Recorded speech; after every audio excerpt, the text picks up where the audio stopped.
Ciao a tutti e benvenuti in Appuntamenti in Giardino.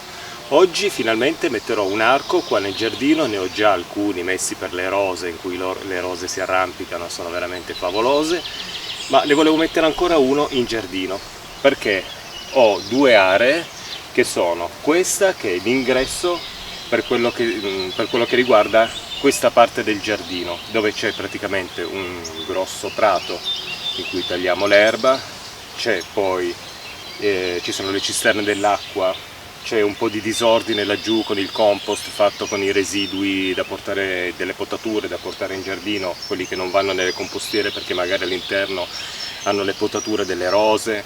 Insomma, questo ingresso qui è quello che porta in una parte del giardino che è abbastanza disordinato, in cui però tagliamo l'erba e cerchiamo di mettere sempre un pochettino di ordine.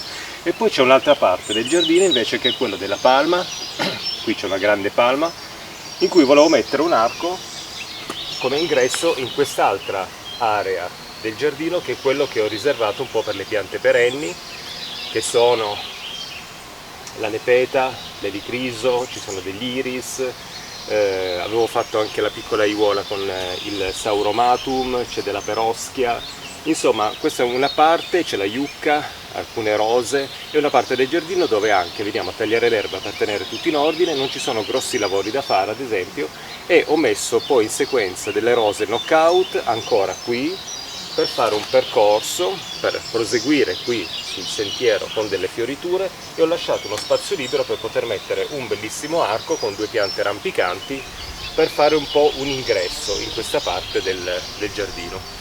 C'è però un piccolo inconveniente, il fatto che ho deciso di far arrampicare su quest'arco due piante di falso gelsomino, ne ho prese altre due, quello che abbiamo visto in un video precedente, poi metto il link al di sotto di questo, l'ho messo vicino alle compostiere per coprire l'area delle compostiere, è già in fiore, è bianchissimo, magari dopo facciamo un salto così ce lo guardiamo, profumatissimo, molto molto bello. Ho trovato però al vivaio stamattina un falso gelsomino con dei fiori rosa, che poi dopo guardiamo anche un pochettino da vicino, magari quando è già montato sull'arco, perché è meraviglioso.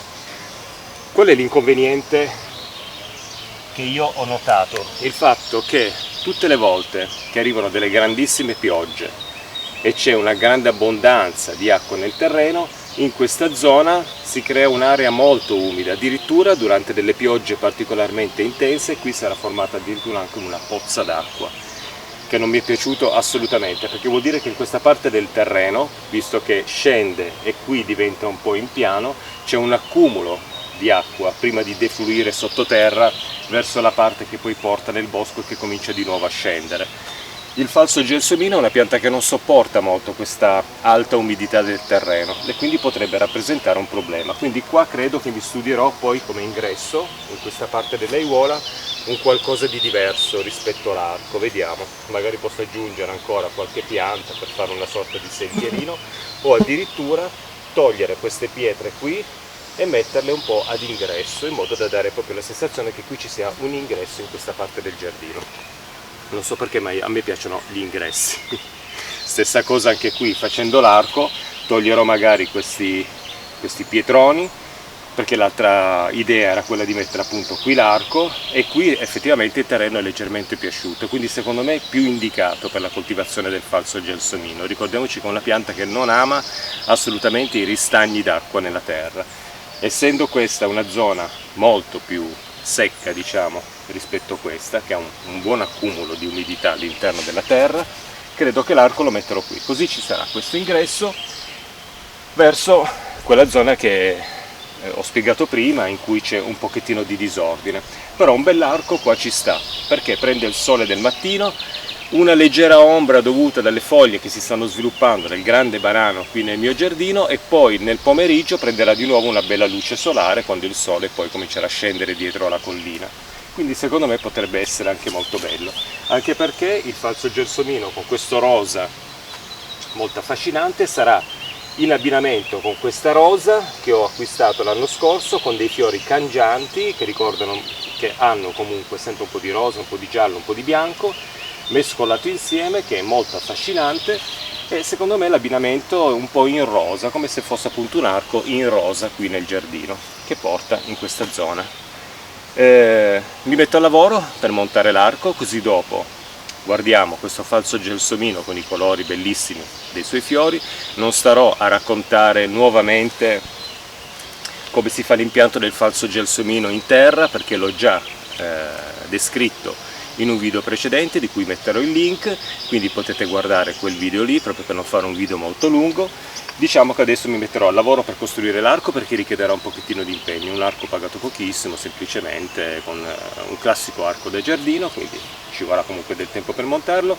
Mi metto al lavoro, farò l'impianto per inserire all'interno il falso gelsomino e poi dopo parleremo comunque ancora un pochettino del falso gelsomino, ci guardiamo quest'arco che sarà completamente in rosa con i bellissimi fiori di questa pianta, tra l'altro molto semplice da coltivare.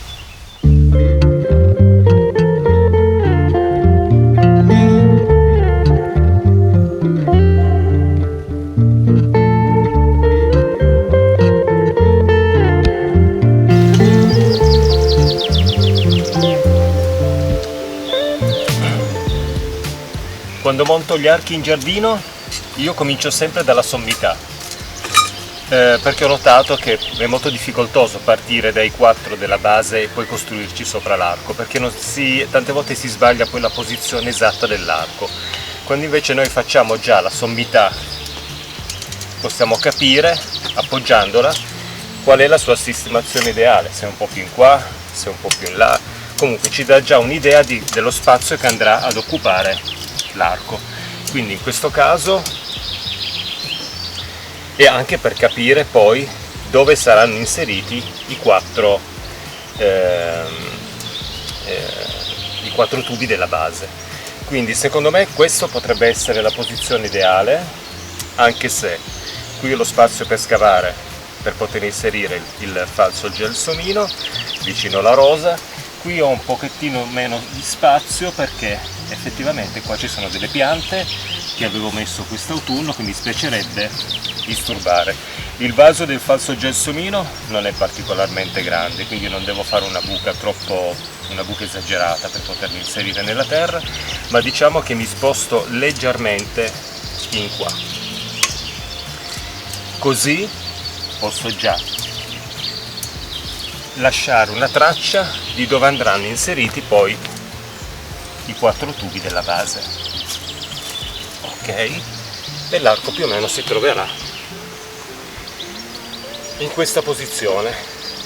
Posso magari ancora spostarmi effettivamente, ma io direi che questo potrebbe essere la situazione adatta, però con la rosa lì sono andato un po' troppo in là. Quindi che cosa farò? Prenderò uno di questi tubi, sono quelli che rappresentano la base dell'arco, e andrò a segnarmi più o meno la posizione giusta, che mi avvicina ancora un pochettino all'ebergenia che ho messo qui l'anno scorso, quindi così, e qui andrò a metterlo da questa parte, allontanandomi un pochettino dalla rosa. Voilà. E adesso procedo partendo dalla base, inserendo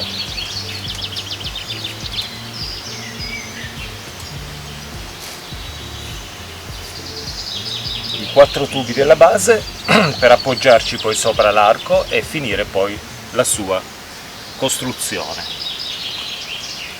Andranno inseriti abbastanza nella terra, quindi l'arco sarà leggermente più basso, perché vi ricordo sempre che il vento può sempre poi, col peso della pianta, coricarlo poi nella terra e danneggiarlo.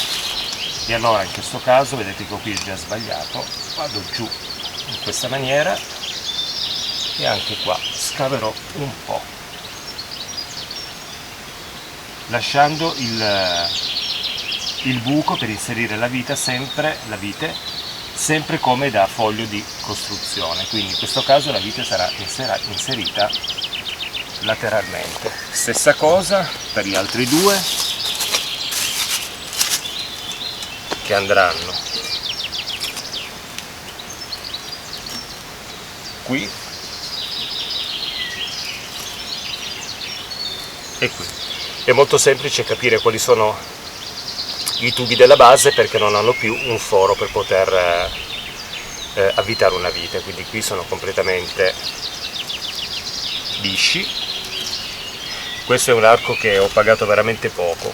Quando si pagano degli archi poco perché sono un po' fragili, io ricordo sempre che è meglio poi, una volta creata la struttura dell'arco, inserire magari 2 o 4 bastoni per poter legare l'arco in modo che tutto sia ben fissato alla terra, perché purtroppo è vero, questo arco qui l'ho pagato sui 20 euro, molto fragile. Infatti avete visto che non sto avvitando con un avvitatore a batteria, ma sto avvitando a mano, perché in un arco, in una costruzione precedente, in un altro arco, usando quello a batteria che è molto potente, ho rischiato di danneggiare sia la filettatura che il tubo, perché sono tubi, comunque un arco di 20 euro, quindi non ci si può aspettare una grande robustezza, quindi con quella mano si può capire bene quando si è arrivati alla fine della filettatura e quindi interrompere l'avvitamento, così per non danneggiarlo subito, perché il vento, un qualcosa di molto potente come un avvitatore a batteria ad esempio,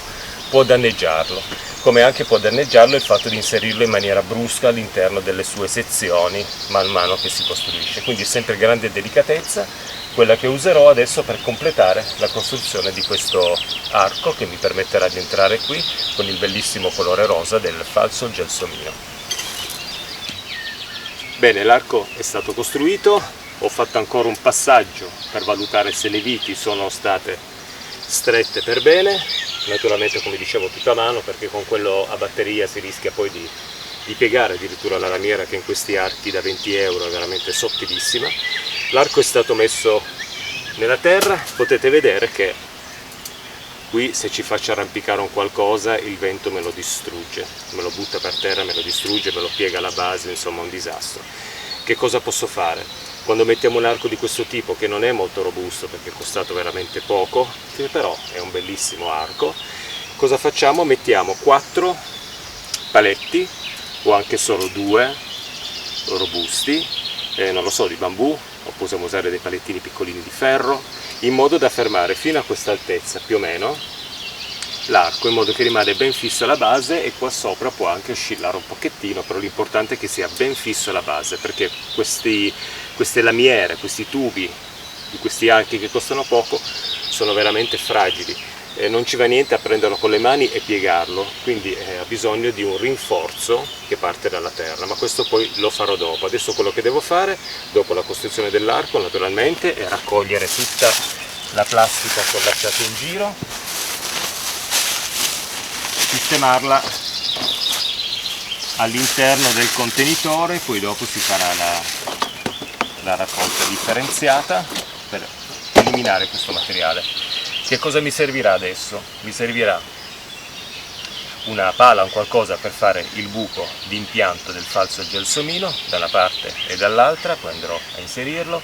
Mi servirà per quello che riguarda il falso gelsomino, visto che è una pianta che non ama assolutamente essere disturbata nelle radici, fare una buca di dimensioni molto più grandi di quella che è il vasetto. Adesso vi faccio vedere. Vedete che il vaso qui è piccolo, quindi una buca leggermente superiore.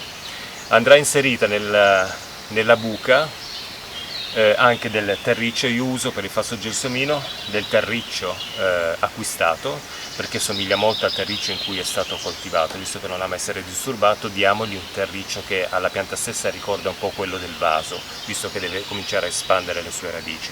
Poi dopo incontrerà poi la terra da giardino, però in quel caso sarà già affrancata per terra, sarà già ben radicata quando comincerà poi a distribuire le sue radici nella terra e non sarà più sotto lo shock, diciamo, del trapianto, perché è una pianta che non sopporta molto essere tolta dal vaso e messa in un altro punto. Quindi cerchiamo di fare questo lavoro senza disturbare mai troppo le radici, perché altrimenti la pianta si ferma per un po' e poi fatica a partire. Io inserirò anche dell'argilla espansa, ho finito la perlite, per dare tanto drenaggio nel terriccio della buca, in modo che l'acqua possa defluire, perché ricordo che è una pianta che non vuole assolutamente i ristagni idrici. E poi dopo andrò a inserire la mia piantina e cercherò poi di legarla in modo da cominciare a farla arrampicare in quest'arco. Comunque mi metto subito al lavoro perché il montaggio dell'arco ha richiesto un bel po' di tempo, pensavo fosse un po' più semplice, ho dovuto rifare anche un po' la sommità perché avevo sbagliato la direzione dei tubi, quindi facciamo sempre attenzione anche sulla direzione che devono prendere i tubi perché partono dalla terra in un senso e per tutto l'arco vanno in quel senso lì, quindi ricordiamoci, se partiamo con un montaggio come ho fatto io dalla sommità per mettere dopo questi, ricordiamoci che quelli che partono appunto dal terreno hanno una direzione entrambi che prosegue per tutto l'arco e vengono in giù.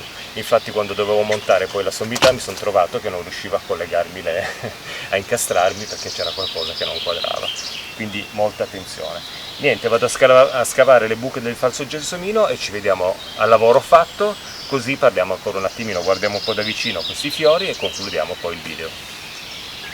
Ciao a tutti, l'arco è terminato. Adesso queste due piante cresceranno, il falso gelsomino a fiori rosa cresce fino ad un'altezza di 3 metri circa, quindi questo andrà più o meno fin qua e questo si incrocerà poi sulla sommità insieme all'altro, poi con un'opportuna potatura si cercherà di contenerlo. Quindi qui dovrebbe diventare un bellissimo arco poi il prossimo anno di fiori rosa. C'è anche da dire che il falso gelsomino a fiori rosa ha una crescita un po' più lenta rispetto a quello a fiori bianchi, il classico falso gelsomino, quindi magari qui fra 2 anni avremo poi un arco completo, però il prossimo anno con una crescita magari di quest'anno già salirà un pochettino e comincerà a riempire. Il falso gelsomino ricordo sempre che ha un lattice che può essere irritante per la pelle, quindi quando maneggiamo la pianta spezziamo le foglie o i rami, se succede occhio perché questo lattice può essere veramente molto irritante. Come potete vedere io qui ho sistemato 2 canne di bambù, adesso vedremo se è abbastanza robusto, ma lo vedo ballare ancora un pochettino, quindi qui ne metterò magari altre 2, in modo da dargli veramente una base solida, in modo che il vento non me lo sposti e non me lo sdrai per terra. Andrò poi a metterne ancora altre 2. Adesso ci avviciniamo così facciamo la differenza, guardiamo un po' la differenza tra i fiori del falso gelsomino a fiori rosa e quello bianco che è proprio in fioritura, quello di cui ho fatto un video un po' di tempo fa qui nel canale Appuntamento in Giardino. Spero che l'inquadratura sia a fuoco perché ultimamente la mia telecamerina mi sta dando un po' di problemi. Potete vedere la bellezza di questi fiori, sono rosa nei petali verso l'esterno e bianchi all'interno con una macchia poi centrale gialla, sono molto belli. Qui potete vedere, ce ne sono anche alcuni un po' più scuri, qui potete vedere una fioritura un po' maltrattata, nel senso che sono piante da vivaio, quindi relegate in un angolo in attesa di essere vendute, magari il vento le ha sbattute un po', ne ha rovinato un pochettino la fioritura eccetera, qualche fiore ormai è caduto, non so da quanto tempo questa pianta fosse fiorita, comunque spero che continuerà a fiorire ancora per almeno un mesetto per potermela godere nella sua bellezza. Guardate che fiori stupendi, logicamente un po' maltrattati. Adesso andiamo a vedere invece il falso gelsomino con i fiori bianchi che ho messo in giardino qualche mese fa, così lo guardiamo nel pieno della sua fioritura. Ecco qui la mia pianta di falso gelsomino, abbiamo visto l'impianto in terra in un video precedente del canale Appuntamento in Giardino. Si è sviluppata un po', è cresciuta un pochettino, alcune parti, tipo queste qua sono nuove, è nuovo anche questo ramo, insomma siccome sono piante, il falso gelsomino è una pianta che non sopporta molto il essere disturbato nelle radici durante un trapianto in terra magari, durante un rinvaso, e logicamente poi ci mette un po' a svilupparsi, ma una volta che ha radicato poi per bene comincia poi a partire con la sua esuberante vegetazione. Se quello rosa che abbiamo visto prima può arrivare fino a 3 metri di altezza, il falso gelsomino bianco, il classico falso gelsomino, può arrivare anche a 10-12 metri di altezza, quindi diventa una pianta veramente imponente poi da controllare con opportune potature. Questa fioritura andrà avanti ancora per un po', penso ancora per un mesetto, c'è un odore, madonna, che qualcosa di straordinario. Adesso mi avvicino un pochettino perché ve li faccio proprio vedere questi fiori, perché sono veramente belli, fiori bellissimi. Guardate che fiori meravigliosi, un po' a elica, sono belli e poi sprigionano questo odore che si sente anche a metri e metri di distanza. Quando c'è un po' di vento qui arriva nel giardino, c'è un odore incredibile, qualcosa di straordinario. Falso gelsomino a fiori bianchi, questo è proprio quello classico, pian piano ricoprirà poi tutta struttura in bambù che ho realizzato per coprire proprio la zona delle compostiere, perché così se si mangia fuori in giardino almeno uno non ha davanti un panorama di roba da compostare, che non è proprio la cosa più bella. Per concludere questo video vi porto davanti una delle ortensie che io amo più in assoluto. Questa è un'ortensia Zorro, chiamata così probabilmente perché i suoi fusti sono neri, in contrasto con questa fioritura di un blu intensissimo. Qui devono aprirsi ancora tanti fiori, guardate un po' che spettacolo, che bellissimo cespuglio. Con un'opportuna potatura invernale si può dare durante la potatura già una forma un po' sferica, in modo che poi la pianta cresce con questo portamento sferico, creando una palla di fiori blu. Guardate, è uno spettacolo. Ortensia Zorro, facilissima da coltivare, è un'ortensia che non cambia il colore a secondo di ciò che trova nel terreno, se è un terreno con ferro o meno, con nutrienti o meno. È un'ortensia che mantiene il suo colore blu anche in situazioni diverse, in terreni diversi. È proprio un'ortensia da colore blu che non cambia nella sua colorazione. Qui possiamo vedere ancora tanti fiori che devono aprirsi, insomma uno spettacolo. Concludo questo video proprio sulla fioritura di questa meravigliosa ortensia.